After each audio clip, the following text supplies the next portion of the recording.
Chairman of the National Media Commission, Boedu Ayeboafo, has described as dysfunctional and unproductive recent calls by the Ghana Journalists Association for media houses to blacklist 2 politicians accused of aiding attacks on journalists. The GJA has declared the blackout on MP for Ewutu Senya East Mavis Hawakomsen and MP for Yendi Farouk Aliu Mahama, both accused of assaulting journalists from Cape FM and City TV in the heat of the NPP's parliamentary primaries. The NMC Chair, while condemning assaults on journalists, asked that victims explore legal avenues to fight such acts of impunity against journalists. To the recent puerile, vicious, and violent attacks on journalists for exercising their primary obligation of informing our people. This has resulted in the equally unilateral decision of the GJA in calling for a boycott or blackout on such people. Whilst the approach is popular, it is dysfunctional.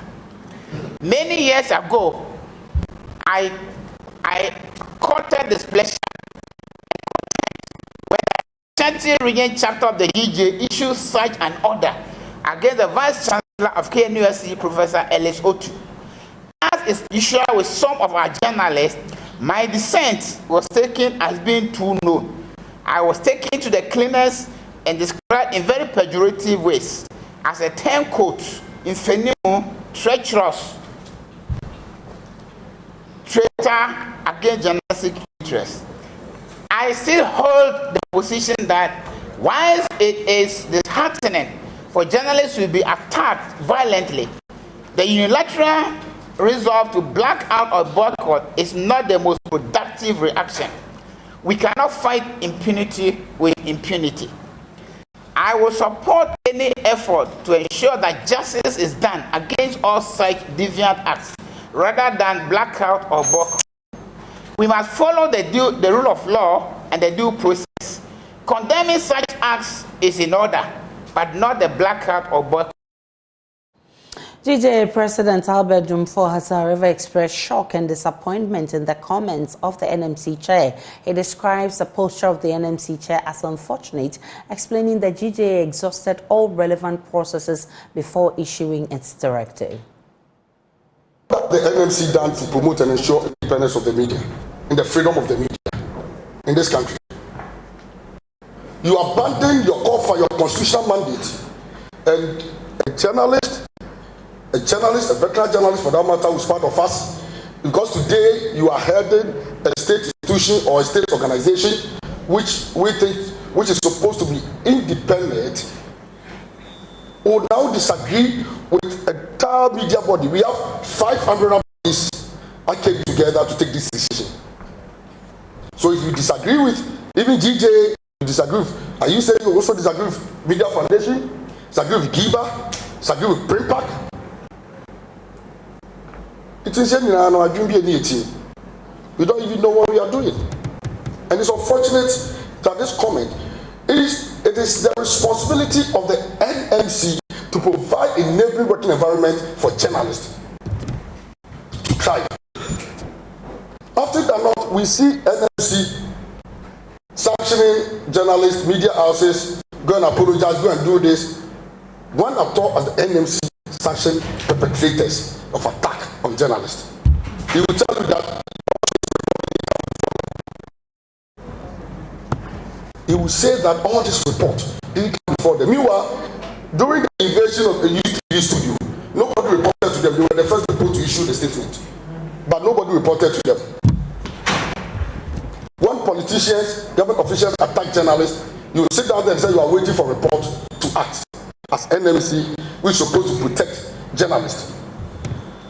So if you can't protect journalists and you cannot ensure a safety enabling environment for journalists, why would we disagree if we are taking abnormal decisions? Well, I've been joined by Executive Director of the Media Foundation for West Africa, Sman Brehze. Grateful for your time this morning. Mr. Brehze, how do you react to this development of NMC describing GJA's directive to blacklist 2 politicians who allegedly attacked journalists as dysfunctional and unproductive? Well, let me first of all say that I highly commend the Ghana Journalists Association, the leadership of the association, for their astuteness and how resolute they've been of late in terms of defending the rights of journalists and the efforts they are making to ensure that the constitutional guarantees for press freedom are enabled. And it's on that basis that I feel completely disappointed in the statement by the National Media Commission. But I should say that it's not surprising, because I've always said that one of the institutions that has completely failed in discharging its mandate in this country is the National Media Commission. And I think that the failure of the Commission has actually gotten worse over the last few years that perhaps Mr. Boafo has been the chairman of the Commission.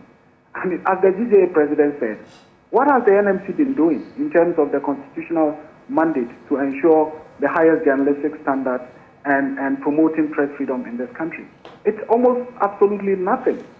And for me, it is therefore not surprising that today, the NMC would occasionally, issue a statement and people would completely disregard it. I think it is as a result of some of these attitudes, by the leadership of the NMC that has gotten the NMC to a position where literally no one respects whatever they do. So I feel completely disappointed in what the chairman has said. In fact, he tries to allude to a decision that he made some years ago, and in relating to that, he doesn't say that, oh, I realize that I made a wrong decision, but that his problem is that he was condemned. So the fact that you are condemned means that, the action you took was wrong. Is he saying that all that he endorses is maybe actions that attracts applause? I mean, journalists over the period are being beaten, are being harassed. In one instance, in the case of Swale, even killed. Our press freedom ratings have gone to the lowest, over 2 decades. And the body that is supposed to ensure the highest journalistic standards and press freedom as provided for by the Constitution is saying that if the GJA is taking actions to ensure that people begin to see that, look, if you harass or beat up a journalist, there can be consequence. That is wrong. And I'm surprised that he says that is a unilateral decision. What does he mean by that? Because these are statements that have been issued. When the first statement was issued on Howard Kumsin, subsequently the Media Foundation issued a statement to declare our full support for what the GJA had done. GJA subsequently issued a statement to say that it fully endorses what the GJA has done. In the case of Farouk Mahama, it was a joint statement that was issued by the GJA, the Media Foundation, GJA, Prem Park. So when he says that it's a unilateral decision by the GJA, is it that he doesn't follow what is happening? Or what? So for me, it's a complete disappointment.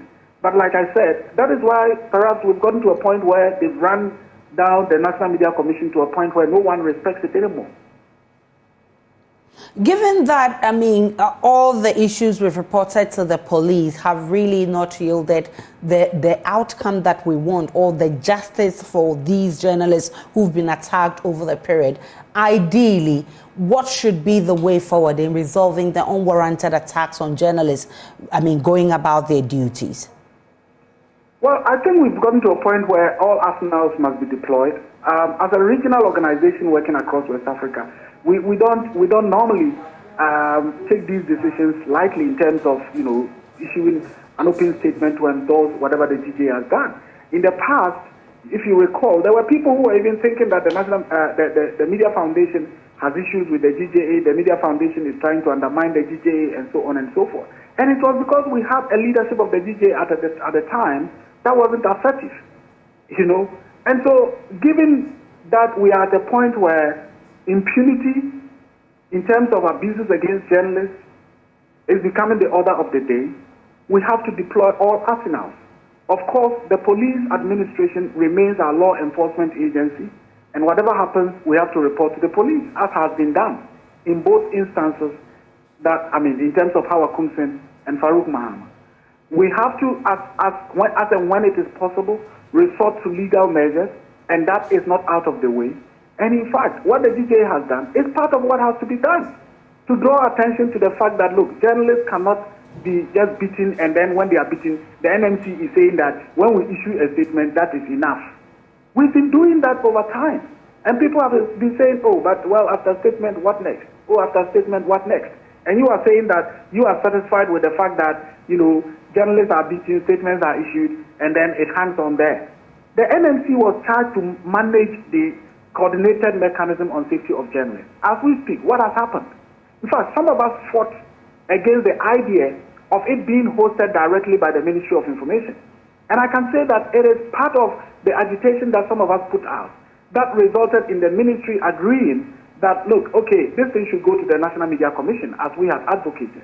It got there and nothing has happened. There have been occasions where I have conversations with people at the ministry and they're like, well, we've done our bit. So nothing works with the National Media Commission. I've always said that, look, how many years? 30-something years now. The commission doesn't even have a website.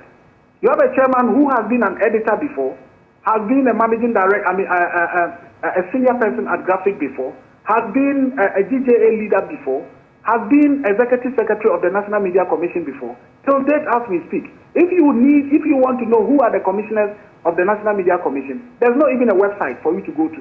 A common website. There is no website. In this age of digitalization, the NMC doesn't even have a website that you can even go to look at what are the provisions, who are the commissioners, what decisions have been made, what work is going on. And yet we have commissioners sitting there receiving big monies every time and driving 4x4. I don't think that is what the Constitution envisages. And if they cannot, if the chairman cannot do anything at all, the best he can do is not to also impede efforts that are being made to ensure that the safety of journalists is guaranteed in this country. I think that maybe if he has no work to do, it's better that he stays there than to now take steps to, stampede and impede efforts that are being made by others to ensure that the rights of journalists are respected. I think that is completely, untenable for him to have made the statements that he made. There are those who feel that the NMC's work, there's some seeming political influence in the NMC's work. Are you one of those who believe in that view? Well, it remains a perception. This is the first time in the history of the National Media Commission that you have a representative of the president being the chairman of the NMC. Of course, it is not the president who appointed him as chairman. Subsequently, after the appointment or the nomination by the president, the commissioners then decided to vote him as their chair. But it is significant to note that it is the first time we are having a representative of the president, somebody that the president trusts to represent him on the National Media Commission, being the chairman. And so for me, I wouldn't begrudge those who would say that the president cannot nominate somebody or have somebody to represent him, and that person goes to work in a way that would undermine the interest of the president.